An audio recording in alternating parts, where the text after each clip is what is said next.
Hello everybody, Gamer219 here, and we are now close to the end of the month of March, and a lot has happened throughout this entire month. First up, almost the entire library of Funimation anime dubbing sites videos has been transferred over to Crunchyroll, and such as it was announced that Crunchyroll would probably more than likely replace Funimation as a top streaming site to watch anime subbed and dubbed.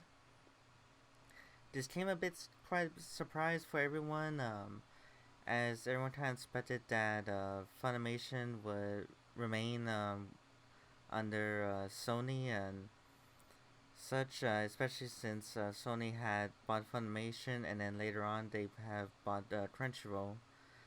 But more than likely, this is not the case. Um, I figured that other than the whole lot of controversy stuff that Funimation has from broken streaming programs to voice actor controversy as well as other shady stuff that's been going on. I think it's also in a like a business point of view, both Funimation and Crunchyroll had like months to kind of show what they can bring, and while Funimation has only done anime English dubbing, Crunchyroll on the other hand has not only done the same thing as Funimation does, more than less actually. But for the past couple of years, Crunchyroll has had its comic convention, which is called Crunchyroll Expo, as well as the launch of a virtual YouTuber of Crunchyroll, Crunchy Hime.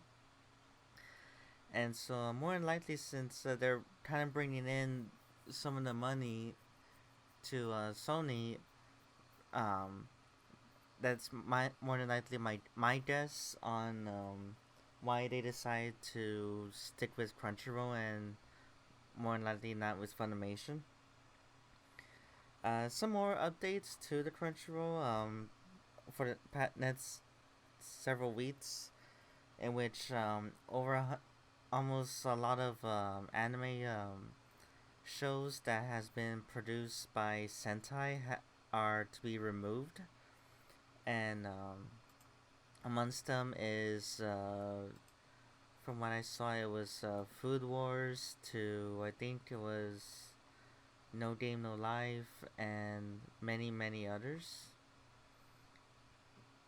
Also amongst also another update was the apparently the Crunchyroll was going to be removing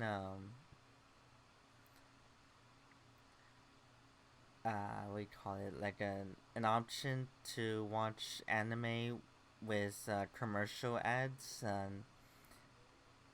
and so a lot of people would have to just subscribe to go to premium membership in order to watch new anime shows that's been released.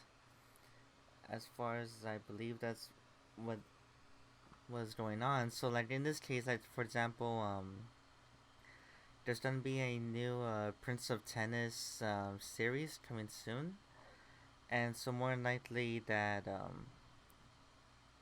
those that want to watch Prince of Tennis a few hours to maybe a day or a week after its release in Japan, then they'll have to sign up to watch the premium membership. Sign up to premium membership in order to watch it, and if not, then they're just gonna have to be out of luck on that. I think that's what I believe is how they're how they're doing it. Um,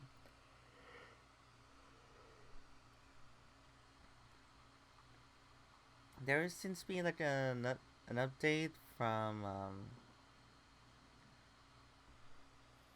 about it that topic, in which apparently that it's not gonna be the case.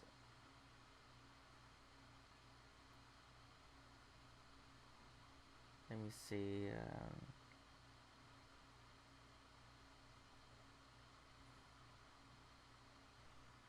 Yeah, there is a gonna be like a seasonal samplers in which they would show, I believe, like the first 3 episodes of each show with free ad support, and then after that, then you will have to sign up for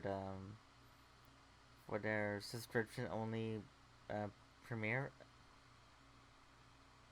which will be let me see a week after their subscription to May 31st.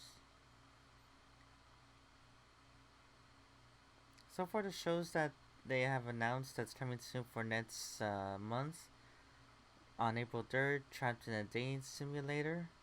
April 6th, Tomodachi Games, as well as The Greatest Demon Lord is Reborn as a Typical Nobody. April 8th, The Dawn of the Witch. April 9th, Spy Its Family. April 10th, Shikimori's Not Just a Cutie. And April 24th, A Couple of Cuckoos. And see what else.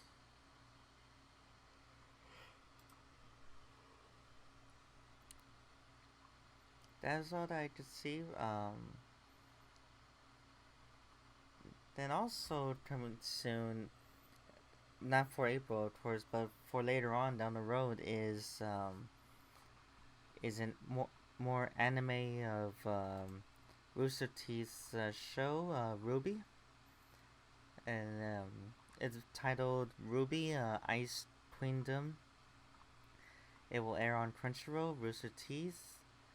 Some trailer and release date details have been revealed, and I'll be checking out the trailer in another video.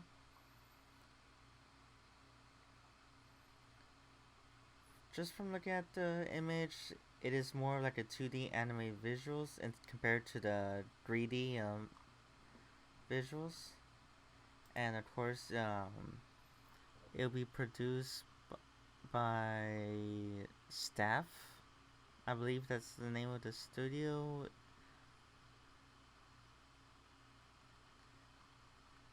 There are some people who have worked with Madoka Magica, so I believe that some people might catch on to the work and such. I don't know full details on it and such. Um, However, as prior soon after the announcement for Ruby was revealed, one of the voice actresses for the character Blake had came out to, I guess, somewhat of like a argumented complaint from towards one of the persons in charge of the series. Apparently, that the complaint was that the guy is a wife hit her. I can only say certain words because YouTube won't allow harsher wording, but it's more limited actually. But yeah, apparently the claim was that the guy was a wife abuser, and then, however, that was a case that happened several years ago, and it's been settled, and both him and Ed's wife, I believe, they're on good terms. So I honestly don't know why the voice actress for Blake is making complaints about it. And speaking of voice actor drama, Damien Mills was accused earlier this month for doing inappropriate conduct on a minor several years ago. Since then, these accusations was retracted. However, more details came out showing that that apparently somebody had sent a cease and desist letter to the accuser, as well as telling whoever's in charge in ANN to take down the articles. Otherwise, the actor Damon Mills would do bad things to himself. And this part has came out with a lot of controversy, considering what has happened to voice actor Vic Mignogna. However, a lot of details would make this video a little bit longer, but all I gotta say is that there is some double standards from the people in charge of Funimation, as well as many other sites that talk about it. Because so far from what I know of is that only Bounty Intercomics as well as Anime News Network that have both talked about the drama with Damon Mills, with of course ANN receiving the letters to take the articles down. But other news sites that have talked more about Vic have remained quiet throughout the entire uh, it the entire week that that has happened. But eventually, later on down the road, it's going to become a lot more difficult. That's going to be a much more harsher road down the road.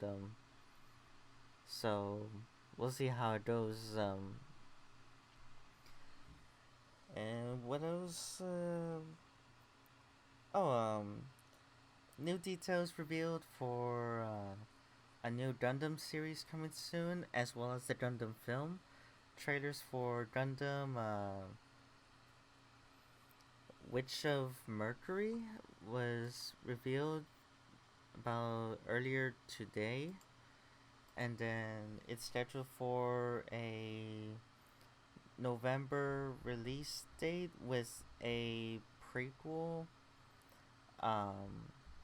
coming soon in October, I believe. And as for the film coming soon is titled Mobile Suit Gundam Kukuru's Doan's Island, and it's gonna be a movie coming soon. And other than that, that's about it for anime. This month it was the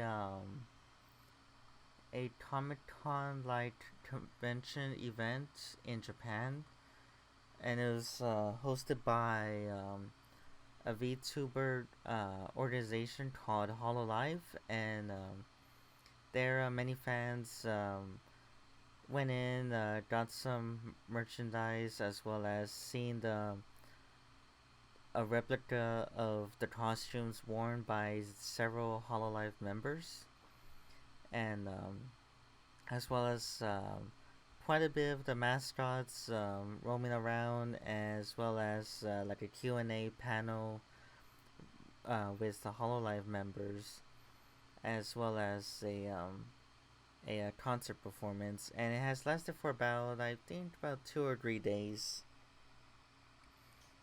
And then lastly, to talk about, just a couple of days ago, on the 28th of March, it is now 20 years since the first Kingdom Hearts game came out for the PlayStation, and of course a lot of fans have posted several fan arts of the game, as well as the company Square Enix doing